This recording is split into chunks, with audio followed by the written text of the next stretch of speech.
Hi Year 13s, in this video we're looking at using the chain rule in reverse. So before we get into our first example, I'm just going to very quickly go over the chain rule once again. So here we have an example that I can write as y equals u to the 5, where u is the stuff inside the brackets.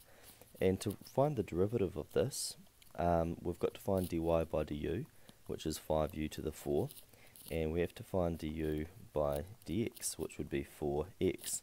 And then to find dy by dx, we multiply these derivatives together.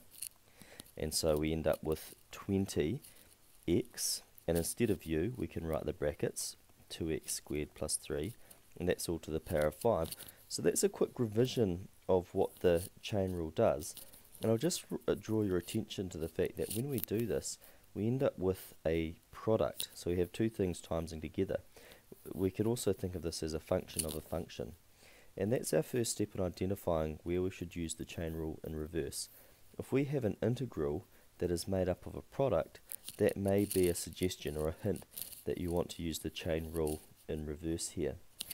And so what we want to think of is what function would differentiate to this. That's basically what we're asking. So by integrating, we're doing the opposite of differentiating, so we're asking the question, what differentiates to this? So if we consider this bracket here and look at our last example, you'll notice that the bracket that we start off with ends up in our derivative. And so if we're working backwards, we would expect this derivative to be equal to that bracket, or at least a multiple of that bracket. And so we'd raise the power by 6, and we'd divide by that power as well. And then of course we'd have plus c. So what we want to think about is what would happen when we differentiate this. Well, that would differentiate to 2x, and that power there would come to the front, and so we'd end up with a function that looks like this, 12x times x squared plus 4 to the power of 5 all over 6. And so that and that would cancel, and we'd just end up with 2 in front. And so because we've got 3, or we want 3 in the front, we need to think about what we'd have to times this by to make it happen. And so I need to times my entire function by 3 over 2. And then my you'll see when these times out, my 2's cancel out. So basically what we want to do is, instead of having my integral as this thing over 6, we want to be timesing it by 3 over 2. Okay, and I'll put a little times sign there. So tidying that up, what would that look like? So it would be x squared plus 4 to the power of 6 all over, so that would be 12.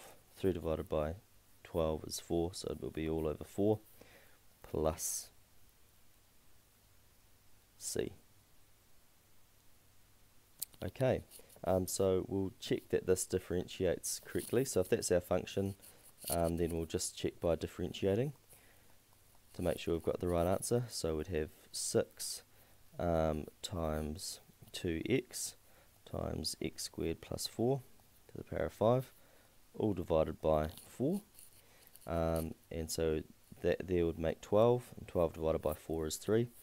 And so we'd end up with 3x times x squared plus 4 to the power of 5, which is what we got up here. So it's sort of like, this is, I'll just mark out here, this is our integral. That's our answer. And this here is checking our answer. So checking. So that's how we make sure that we've got the correct integral. And eventually you'll get a sense of whether or not you're correct anyway. So I'll stop this example here, and then I'll go over the next example, possibly the next two examples in the next video. Thank you.